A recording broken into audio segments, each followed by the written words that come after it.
Fear Zone channel, your channel for horror stories and accounts. And today, get ready to hear my story, something I could never have imagined experiencing. It was an ordinary night in 2007, in the city of Palm Springs, California, United States. I was working as a sales representative, traveling from city to city for work. During one of these trips, heavy rain started pouring down as I drove along a deserted, poorly lit road. Needing a place to spend the night and shelter from the storm, I spotted a small hotel by the roadside.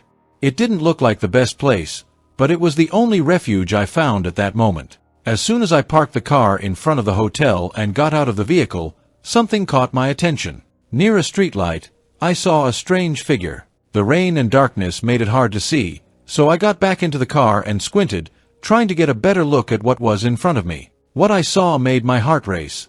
It was a large figure, with dark fur, like a massive animal. But what really petrified me were the eyes. Those eyes, they shone with a deep yellow glow, something unusual, almost hypnotic. I felt a chill run down my spine. That being seemed to be watching me in an almost intelligent way, as if it knew exactly what it was doing, as if it could see into my soul. The creature stood still, staring intently at the hotel, as if it was planning something there. I stayed inside the car, trying to understand what was happening. Then, suddenly, the figure disappeared, as if it had never been there. Silence took over the night, except for the sound of the rain hitting the car's windshield. I waited a little longer, and not seeing the figure again, I decided it was safe to get out. Quickly, I got out of the car and headed for the hotel. Upon entering, I was met with a sense of abandonment. The place looked old, with worn, outdated decor. The man at the reception didn't seem to have many guests, and the silence inside the hotel was almost as disturbing as the darkness outside. I was about to find out that that night would be anything but ordinary. I kept talking to the receptionist, trying to connect the dots. He mentioned a mysterious guest, but strangely, the man had gone out at night and still hadn't returned. Something about his tone made me feel like he knew more than he was letting on.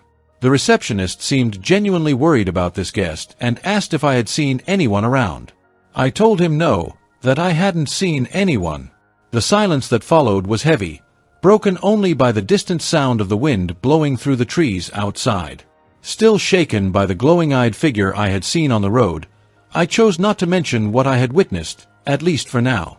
I just nodded, but I couldn't stop thinking about whether that guest had encountered the same creature. After the conversation, I decided to go to my room. Climbing the stairs, I couldn't stop thinking about the shadow with those glowing eyes lurking in the darkness.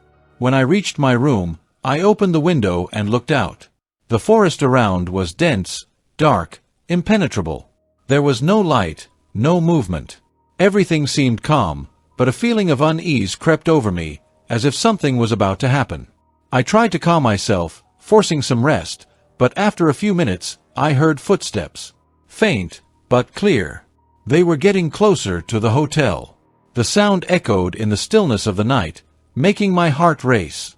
I looked out the window again, but saw only darkness. Nothing. Unable to ignore it any longer, I went down to the receptionist. I reported the strange noises I had heard near the hotel. I no longer hid what I had seen and told him that when I arrived, I saw a creature with glowing yellow eyes, watching the hotel, almost as if it wanted something. The receptionist's expression changed instantly. He looked visibly frightened, his face tense as I described the creature. Without hesitation, he pulled a small chain from his pocket and handed it to me, his hands trembling slightly. "Wear this. Don't leave your room for any reason. And keep the door locked," he said with a seriousness that made it clear he knew exactly what I was talking about. Something very dangerous was lurking, and the receptionist seemed all too familiar with the situation, which only heightened my discomfort. At that moment, the atmosphere shifted completely, and fear took hold of me. I put the chain around my neck, but something about the situation felt surreal. As the receptionist locked the doors and shut all the windows in the hotel, I noticed his desperation. It felt like I was being trapped, a safeguard against something bigger, something I didn't understand. The urge to run, to flee from this strange and dangerous situation, dominated my thoughts. But the tension in the receptionist's voice still echoed in my mind. He tried to call the police, but the phone was dead, as if the lines had been cut. I asked if I should take the risk and run to my car, since I could no longer see the animal outside the hotel. That's when the receptionist warned me, "If you leave, you won't survive." I froze for a moment, staring at the chain around my neck. The feeling of imminent danger only grew stronger. What exactly was out there? What did he know that he wasn't telling me? The clock on the wall ticked agonizingly slow, each second amplifying my fear. I looked out the window again, but all I saw was darkness, as if something was hiding there, waiting. After that unsettling conversation, I went back to my room, but relaxing was impossible. The tension in the air felt like a thick fog, and I knew something was terribly wrong. I sat at the edge of the bed, straining to hear any sound beyond the uncomfortable silence filling the hotel. A few minutes passed before a faint, disturbing sound echoed through the halls. It was a noise that blended moaning with something being dragged, like someone was in distress. My heart raced. Overcome by curiosity and unease, I quickly went down to the reception, only to find that the receptionist had vanished. The reception, once seemingly welcoming, was now eerily empty. The noises persisted, coming from a door I hadn't noticed before. Something sinister was there. Against my instinct to run, I approached the door. The doorknob was cold to the touch and creaked as I turned it, revealing a narrow passage leading to a basement. I went in, thinking I'd find the receptionist hiding. The smell of mold mixed with something metallic, perhaps blood, hit my nose. Downstairs, the scene was even more terrifying. On the floor, the receptionist's clothes were scattered as if he had vanished suddenly. I hesitated, fear overtaking every thought. My mind raced, and for a moment, I considered going back to my room. But before I could turn around, I felt a massive shadow knock me to the ground. It happened so fast, I barely had time to react. Within seconds, I felt the weight of something pressing on my chest, something I had never seen before, a grotesque figure, half man, half beast. Its eyes glowed fiercely in the dark, and its low growl made the ground tremble beneath me. Panic consumed me entirely, and for a moment, I believed my end was right there, imminent. However, something unexpected happened. The creature, which seemed ready to attack, suddenly stopped. Its fierce eyes fixed on the necklace I wore around my neck. I was completely incredulous as the once aggressive monster began to calm down. The beast, with its terrifyingly bright eyes, seemed to recognize the chain I carried, almost as if it were a sacred object or a barrier preventing it from hurting me. The tension in the air decreased, and the creature, maintaining its animalistic posture, slowly rose onto two legs, assuming an almost human stance. It was at that moment that I understood what was before me, a werewolf. I was paralyzed, unable to move a muscle. I watched, unresponsive, as the werewolf stared at me for a few seconds that felt like an eternity. Its eyes were fixed on me, but something within it seemed conflicted. And then, a loud howl from outside the hotel echoed against the walls, interrupting the moment. The sound made the werewolf crouch again, this time reverting to its quadrupedal form, like a wild animal ready to flee. With surreal speed, it dashed toward the exit of the basement and disappeared through a secret passage I hadn't noticed before, leading it straight into the woods surrounding the hotel. Still trying to determine if this was real or a nightmare, I found myself alone in the basement. The echo of the howl still reverberated in my ears, and the fear I felt moments earlier still throbbed in my veins. There was no time to waste. I quickly left the basement and headed to the reception, but the receptionist was no longer there. What was happening in this place? Wasting no more time, I ran back to my room, my heart pounding in my chest. The feeling of being trapped in a nightmare wouldn't leave me. My hands trembled as I hurriedly shut the door to my room. Leaning against the door, I tried to organize my thoughts, but nothing seemed to make sense. Everything was a big puzzle of horror. Where was the receptionist? Why were his clothes in the basement? The thought that he could be involved with that creature terrified me. And what about the howl I heard earlier? It was so close, as if something was lurking around the hotel, waiting for the right moment to strike. I also thought the creature didn't attack me because of the necklace, which strangely seemed to protect me, calming the beast. The sound of the wind outside made the forest trees sway, casting shadows that stretched across the walls of my room. I tried to calm down, but the silence between the distant howls only made everything more agonizing. Unable to see clearly through the window, I felt completely at the mercy of whatever was happening outside. My eyes strained to catch any movement, any sign that I wasn't alone. Then I saw them, 2 werewolves. They ran between the trees, leaping with supernatural agility. At first, I thought they were hunting together, but soon I realized it was a fight. The creatures attacked each other with brutal ferocity, biting and clawing one another. The fight was vicious, with one clearly trying to subdue the other at any cost. The sounds of blows and growls echoed through the forest, reverberating against the hotel walls. I watched the scene, paralyzed with horror. It seemed endless, until finally, one of the werewolves managed to immobilize the other with a fatal bite to the neck. The defeated one fell, while the victor, panting, dragged the body into the forest, disappearing into the darkness. Even after they were gone, the victorious werewolf's howls still echoed through the woods, a sinister reminder that these creatures ruled the night. I stepped back, cold sweat running down my spine. Despite the silence that followed, I knew the danger still lurked. I didn't dare leave the room. Whatever was out there was far more dangerous than I could imagine. Hours passed. The clock on the nightstand showed it was almost 5 in the morning when I heard footsteps in the hotel hallway. At first, I thought it was one of the creatures. Frightened, I grabbed a small stool from the room, ready to defend myself, but the footsteps continued, getting closer. Then, I heard soft knocks on the door. I froze. Someone was calling my name.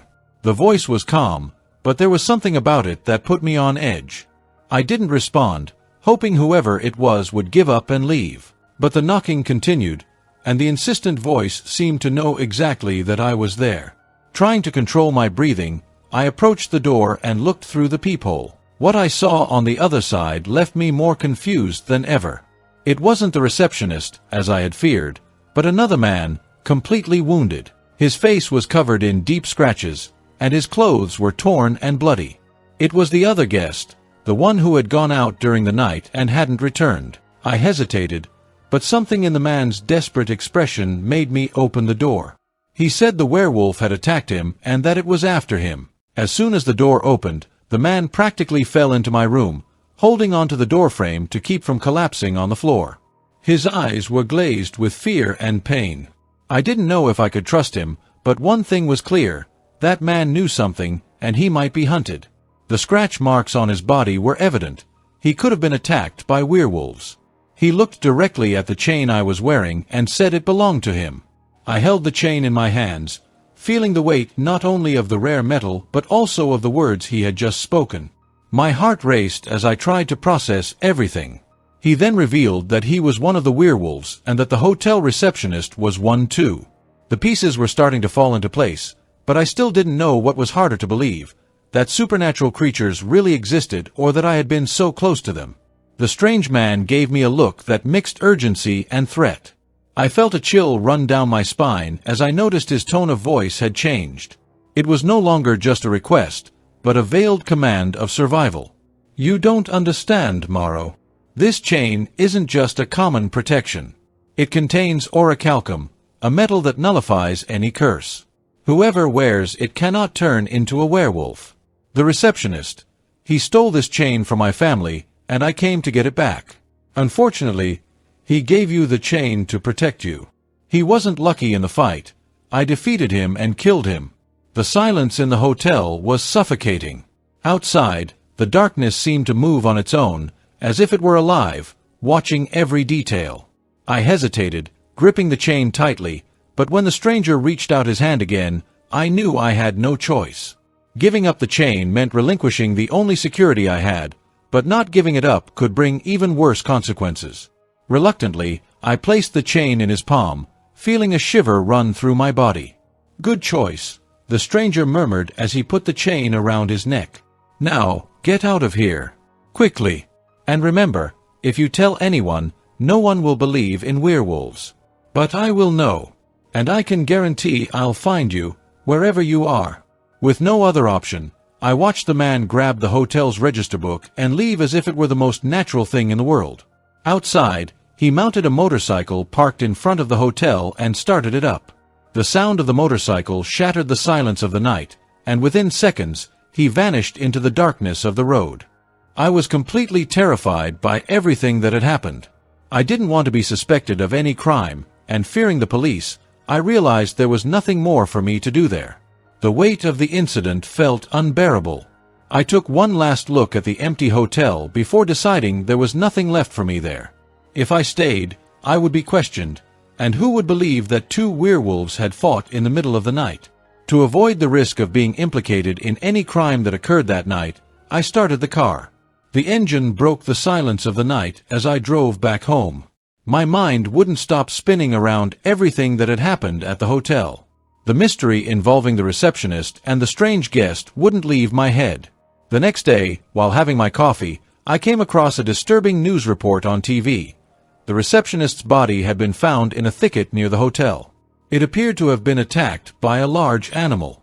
The marks on the body were brutal, something that clearly didn't belong to the ordinary world. My body went cold. It became increasingly clear to me that the receptionist and the guest were the two werewolves that had fought that night. The orichalcum necklace, a rare artifact in the world of werewolves, was what kept the two in conflict. That small, seemingly harmless object had the power to prevent transformation, and perhaps that was why it was so sought after by both. At that moment, I realized that I had been caught in the middle of a silent war between supernatural creatures. It was a secret that the world would never believe if I tried to tell. I didn't speak to anyone about it. Who would believe me? Moreover, I feared that if this story got out, other werewolves or even the police would be drawn in, especially because of what happened at the hotel. I knew it was safer to keep everything to myself and move on as if nothing had happened. And that was the true horror story from the Fear Zone channel. If you enjoyed it, please like and subscribe to the channel for more frightening stories.